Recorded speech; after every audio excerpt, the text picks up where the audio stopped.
25 വർഷങ്ങൾക്കപ്പുറം കേരളം എങ്ങനെ ആയിരിക്കണമെന്ന ദീർഘവീക്ഷണത്തോടെയാണ് കേരള സർക്കാർ കിഫ്ബി പദ്ധതിക്ക് തുടക്കമിട്ടതെന്ന് മന്ത്രി വീണ ജോർജ്. ഒറ്റപ്പാലം താലൂക്ക് ആശുപത്രിയിലെ പുതിയ കെട്ടിടത്തിന്റെ ഉദ്ഘാടന കർമ്മം നിർവഹിച്ച് സംസാരിക്കവെയാണ് മന്ത്രി ഇക്കാര്യം പറഞ്ഞത്.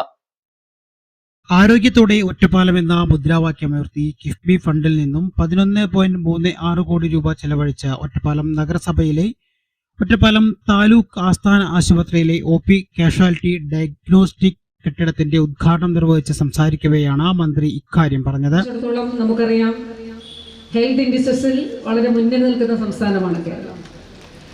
മാതൃമരണ നിരക്ക് ഏറ്റവും കുറവ്, നവജാത ശിശുമരണ നിരക്ക് ഏറ്റവും കുറവ്, ഏറ്റവും കൂടുതൽ ആയുസ്സുള്ളവർ രാജ്യത്ത് ജീവിക്കുന്നത് കേരളത്തിലാണ്. സംസ്ഥാനം രൂപീകൃതമാകുമ്പോൾ ഏർലി 40s ആയിരുന്നു, 40-45 ഇടയിലായിരുന്നു ശരാശരി ഒരു വ്യക്തിയുടെ ആയുസ് കേരളത്തിൽ. ഇന്ന് സ്ത്രീകൾക്ക് അത് 80 വയസ്സാണ്, പുരുഷന്മാർക്ക് 75-74 വയസ്സ്, ശരാശരി 76 മുകളിലാണ് നമ്മുടെ ആയുസ് കേരളത്തിൽ താമസിക്കുന്നത്. അപ്പോൾ നല്ല ആരോഗ്യ സൂചകങ്ങൾ തീർച്ചയായിട്ടും മികച്ച പൊതുജനാരോഗ്യ പ്രവർത്തനങ്ങളുടെ ഫലമായിട്ടുണ്ടാകുന്നത്. സർക്കാർ കണ്ടത് നമുക്ക് ആരോഗ്യ മേഖലയിൽ കാലഘട്ടത്തിനനുസൃതമായ ആധുനികമായിട്ടുള്ള ചികിത്സാ സംവിധാനങ്ങൾ ഒരുക്കത്തക്ക വിധത്തിലുള്ള അടിസ്ഥാന സൗകര്യങ്ങൾ സർക്കാർ ആരോഗ്യ മേഖലയിൽ ഉണ്ടാകണമെന്നുള്ളത്. അപ്പോൾ ആർദ്രത്തിന്റെ ഭാഗമായി പ്രത്യേകിച്ച് ആദ്യഘട്ടത്തിൽ അടിസ്ഥാന സൗകര്യ വികസനം, നമ്മുടെ ആരോഗ്യ കേന്ദ്രങ്ങളെ കുടുംബാരോഗ്യ കേന്ദ്രങ്ങളാക്കി ഉയർത്തുക, താലൂക്ക് ഹോസ്പിറ്റൽ സ്പെഷ്യാലിറ്റി ഹോസ്പിറ്റലാക്കുക, ജില്ലാ ആശുപത്രിയിൽ സൂപ്പർ സ്പെഷ്യാലിറ്റി ഉണ്ടാവുക, മെഡിക്കൽ കോളേജുകൾ സെന്റേഴ്സ് ഓഫ് എക്സലൻസ് മികവിന്റെ കേന്ദ്രങ്ങളാക്കുക, ഇതൊക്കെ ലക്ഷ്യം വെച്ചു. അത് നമ്മൾ ഇതിന്റെ കംപ്ലീഷനോട് അടുക്കുകയാണ്. ആരോഗ്യ മേഖലയിൽ അടിസ്ഥാന സൗകര്യങ്ങൾ ഒരുക്കുവാൻ ആർദ്രം പദ്ധതിയിലൂടെ സാധിച്ചു എന്നും മന്ത്രി പറഞ്ഞു. എത്രനാൾ ജീവിച്ചാലും ഗുണനിലവാരമുള്ള ജീവിതം നയിക്കണമെന്നും മന്ത്രി കൂട്ടിച്ചേർത്തു.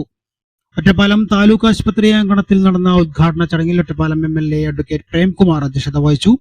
ഷൊർണൂർ നഗരസഭാ ചെയർമാൻ ജയപ്രകാശ്, ചെർപ്പളശ്ശേരി നഗരസഭാ chairman Ramachandran, Ottapalam block panchayat president Shobhana Rajendra Prasad, Sreekrishnapuram block panchayat president Sunitha Joseph, Lakkidiveroor panchayat president Suresh, Ottapalam നഗരസഭാ വൈസ് ചെയർമാൻ രാജേഷ്, വികസനകാര്യ standing committee chairperson Suneera Mujeeb, ക്ഷേമകാര്യ standing committee chairman Abdul Nasar, ആരോഗ്യകാര്യ standing committee chairperson Fousiya Haneefa, പൊതുമരാമത്ത് സ്റ്റാൻഡിംഗ് കമ്മിറ്റി ചെയർപേഴ്സൺ ലത, വിദ്യാഭ്യാസ standing committee chairperson Maya, ward councillor Kalyani, CPIM പ്രതിനിധി റസാഖ്, CPI പ്രതിനിധി പൗലോസ്, കോൺഗ്രസ് പ്രതിനിധി സജു, മുസ്ലിം ലീഗ് പ്രതിനിധി ജലീൽ, BJP പ്രതിനിധി സുമേഷ് ചീരാത്തൊടി, കോൺഗ്രസ് S പ്രതിനിധി സുനിൽ, INM പ്രതിനിധി ബഷീർ, കോൺഗ്രസ് M പ്രതിനിധി ജയരാജ്, ജനതാദൾ S പ്രതിനിധി സന്തോഷ് ചന്ദ്രൻ, RJD പ്രതിനിധി ബാബു മൊയ്തീൻകുട്ടി, കേരള കോൺഗ്രസ് B പ്രതിനിധി ശോഭന, കേരള കോൺഗ്രസ് പ്രതിനിധി തോമസ് ജേക്കബ്, NCP പ്രതിനിധി ഇബ്രാഹിം തുടങ്ങിയവർ ആശംസകൾ അർപ്പിച്ച് സംസാരിച്ചു.